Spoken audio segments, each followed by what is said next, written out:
पप्पू पास हो गया, कहावत अब पुरानी है। क्या बात कर रहे हैं? पप्पू को पास कैसे कराया जाए, ये कहावत बहुत पुरानी है, लेकिन अब पप्पू जिद पर अड़ा है कि उसे टॉप करना है, उसे पूरे भारत में नंबर 1 पर आना है।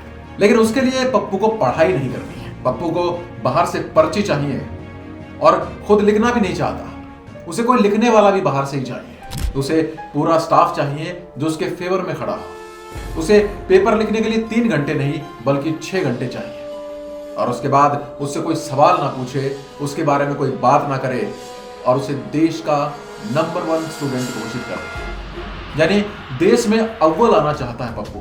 अब पप्पू को आप टॉप पर कैसे ले जाएंगे जब बाहर की पर्ची और अंदर का स्टाफ उससे छीन लिया जाए और यह भी ना बताया जाए कि एग्जाम में कौन कौन से क्वेश्चन आने वाले हैं।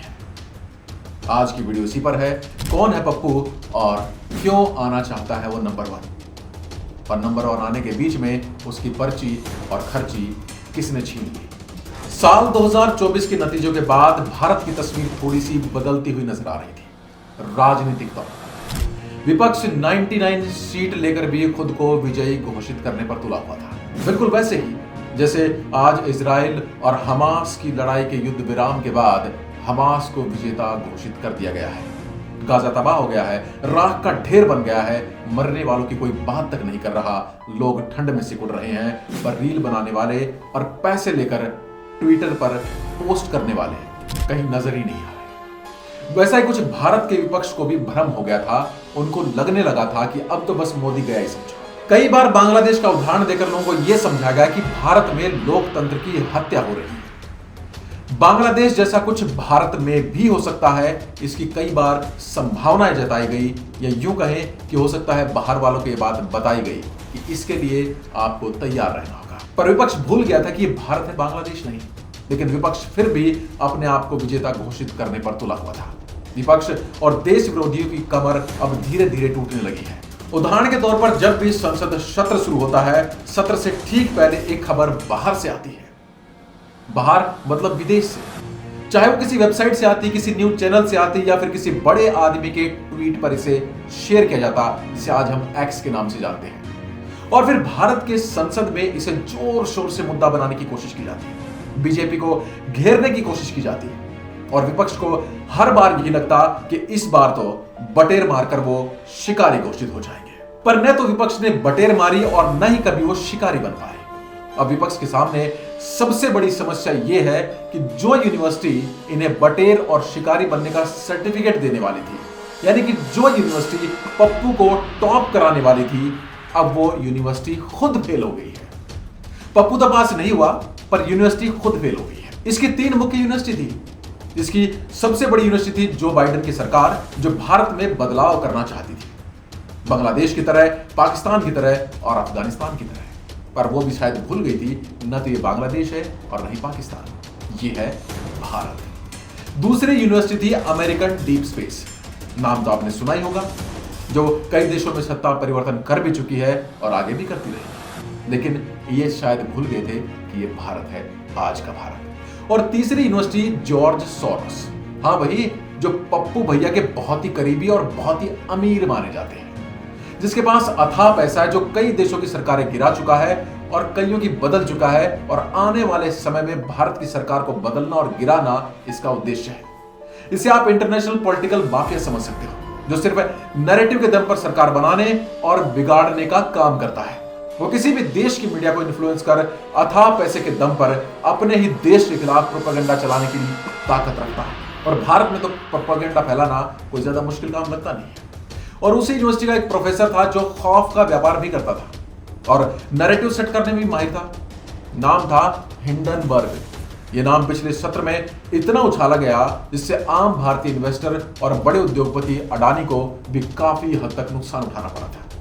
भारत के लोगों की गाड़ी कमाई इन्वेस्टर के नुकसान का जिम्मेदार राहुल गांधी और तमाम वो लोग हैं जो इस हिंडनबर्ग का समर्थन कर रहे हैं। और अगर ये नहीं है तो फिर कौन है उनके गुनहगार? अमेरिका में सरकार बदलती है, डोनाल्ड ट्रंप राष्ट्रपति बनते हैं, और इस बार अमेरिका के एडमिनिस्ट्रेटर से कोई प्रोपेगेंडा सामने नहीं आया। आप देखेंगे सत्र शुरू हो चुका है, लेकिन बाहर से कोई सनसनीखेज खबर नहीं आई है।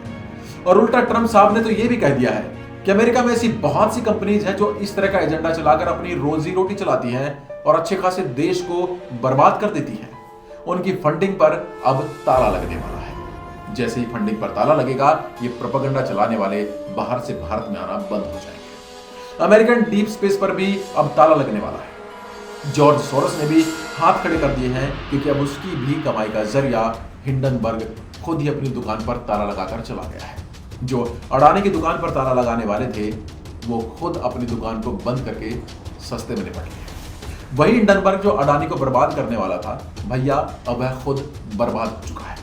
अब समस्या ये कि मुद्दा कौन दे कांग्रेस को, जिस पर वो चिल्ला चिल्ला कर बोल सके, खासकर पप्पू भैया को, जिन्हें यूनिवर्सिटी टॉप करनी है और वो कुछ ऐसा सिलेबस चाहिए जो उन्हीं के हिसाब से सही बैठता हो और पूरी दुनिया उसे मान भी ले। अपनी मोहब्बत की दुकान चला सके, पर अब दुकान में सामान तो है ही नहीं, चलाएंगे कैसे? गरीबी रोजगारी की बात तो खूब की, लेकिन कभी उसके लिए सड़क पर नहीं उतरे। हाँ, सड़क पर उतरे अपने लिए। ईडी और घोटाले को लेकर जब उनसे पूछताछ हुई तो कांग्रेसी सड़क पर उतर आए थे। उनके सारे सहयोगी दल भी धीरे धीरे समझ गए कि उनके साथ रहे तो उनका अपना जनाधार भी खिसक जाएगा। इसलिए उनकी सहयोगी पार्टियों ने भी उनसे किनारा करना शुरू कर दिया है। वो केजरीवाल और केजरीवाल उनको धे दनादन गालियां दिए जा रहे हैं। अखिलेश यादव ने भी किनारा कर लिया। महाराष्ट्र में तो उनके सहयोगी की पार्टी अपने सिंबल तक नहीं बचा पाई। हरियाणा में हुड्डा साहब सरकार बनाने वाले थे, पर फिर भी वहां बीजेपी पिछली बार जो गठबंधन की सरकार में थी, वो इस बार पूर्ण बहुमत की सरकार बना चुकी है। उसने अपने दम पर सरकार बना ली है। राजस्थान गया तो मोहब्बत की दुकान में सामान कहां से आएगा? जाते जाते कुछ विदेशी प्रोफेसर उन्हें जाति जनगणना का झुंझुना थमा कर गए थे, जिसे वो बजाते रहते हैं। पर महाकुंभ के विशाल आयोजन और इस जन सागर ने उस झुंझुने की हवा निकाली। हर जाति हर वर्ग का हिंदू त्रिवेणी संगम में डुबकी लगा रहा है। न सिर्फ त्रिवेणी संगम में, वो अयोध्या और काशी विश्वनाथ में भी कुंभ जैसा माहौल बना रहा है। जहां भारत का सबसे ज्यादा पर्यटक ताजमहल देखने जाया करता था, आज वही काशी विश्वनाथ और अयोध्या में जाकर रिकॉर्ड पर रिकॉर्ड तोड़े जा रहा है। सरकार को बाहर के व्हीकलों पर प्रतिबंध लगाना पड़ रहा है। इमरजेंसी मीटिंगें बुलाकर लोगों की व्यवस्थाएं देखी जा रही है। एक झुंझुना संविधान की छोटी पुस्तक वाला भी था। मोदी जी आ गए, मोदी जी जीते भी और संविधान की ही शपथ लेकर देश का नेतृत्व भी कर रहे हैं। उसके बाद हरियाणा, महाराष्ट्र और कई जगहों पर इलेक्शन भी हो चुके हैं और अब दिल्ली में भी होने वाले हैं। अडानी अंबानी जलेबी की फैक्ट्री, आलू से सोना अब लोगों के लिए मीम्स मटेरियल बनकर रह गया है। इनमें से कुछ भी नहीं चल रहा है और वो आरक्षण का मुद्दा भी अब धीरे धीरे खत्म हो गया है, क्योंकि महाराष्ट्र और हरियाणा के चुनाव में इसका असर ही नहीं दिखा। अब यमुना का मुद्दा राहुल जी उठा रहे हैं, जिसके बारे में केजरीवाल जी पहले ही बोल चुके हैं कि अब यमुना पर लोग वोट नहीं देने वाले। पर हम तो यही चाहेंगे कि लोग राहुल गांधी की इस बात को सुने, क्योंकि पहली बार उनकी बात में थोड़ा सा लॉजिक दिखाई देता है, और उन्हें वोट देकर केजरीवाल को सबक सिखाएं। कुछ लोग कहते हैं कि राहुल गांधी मैच्योर हो गए हैं, पर सुनिए देश की पहली आदिवासी महिला राष्ट्रपति के बारे में उन्होंने क्या कहा। जब उनसे पूछा गया कि राष्ट्रपति का अभिभाषण कैसा था, तो उन्होंने सिर्फ एक शब्द में इसे खत्म कर दिया और कहा, बोरिंग। राष्ट्रपति का अभिभाषण कोई एंटरटेनमेंट करने की चीज थोड़ा ही है, कोई छोटे भीम का शो थोड़ा ही था कि आपको एंटरटेनमेंट किया जाए। भाई, हेरा फेरी का तीसरा पार्ट भी नहीं था। देश में सरकार ने क्या काम किया है और क्या करने वाले हैं उसके बारे में बताया गया, जो तुम्हारी समझ में कभी नहीं आने वाला। ये फिजिक्स के लेक्चर की तरह तुम्हारे सिर के ऊपर से गया होगा। बोरिंग तो लगना ही था। अगर समझ में आता तो एक शब्द में बोरिंग बोलकर चले नहीं जाते, बताते कि इसमें कमी क्या है, क्योंकि कमी तो पता ही नहीं है।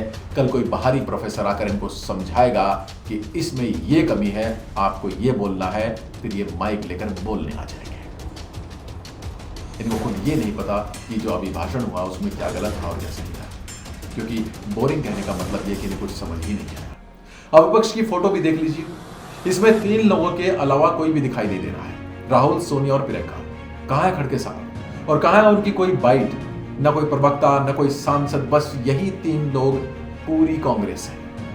एंटरटेनमेंट के लिए सिनेमा जाइए, माँ और बेटा बेटी मिलकर, या किसी क्लब में जाइए, यहां देश हितों की बातें हो रही हैं, यहां एंटरटेनमेंट से कोई लेना देना नहीं है।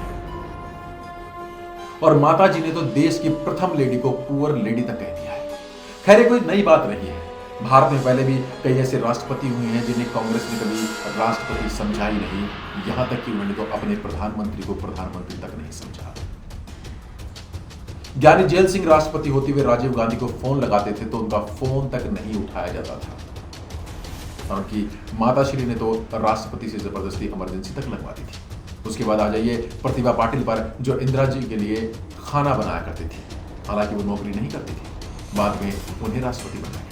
अब उन्हें कांग्रेस क्या ही सम्मान देगी, यह आप अंदाजा स्वयं लगा सकते हैं। राष्ट्रपति एपीजे अब्दुल कलाम, जिन्होंने सोनिया को प्रधानमंत्री बनने नहीं दिया, प्रणब मुखर्जी जो जीवन भर कांग्रेस में रहे, उनसे भी उनको बहुत चिढ़ थी।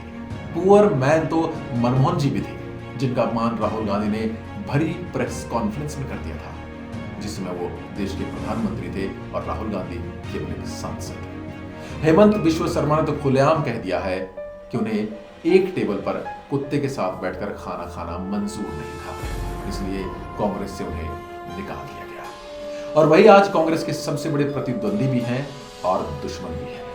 कांग्रेस की हालत अपने पैर पर कुल्हाड़ी मारने वाली जैसी हो गई है। यूं कहे, जिस डाल पर बैठे हैं उसी को काटने वाली स्थिति हो गई है। बाहर से अब पर्ची आ नहीं रही है, अंदर के सहयोगियों और नेताओं को ये सम्मान नहीं देते, इसलिए उस सहयोग की भी अब उम्मीद खत्म हो रही है।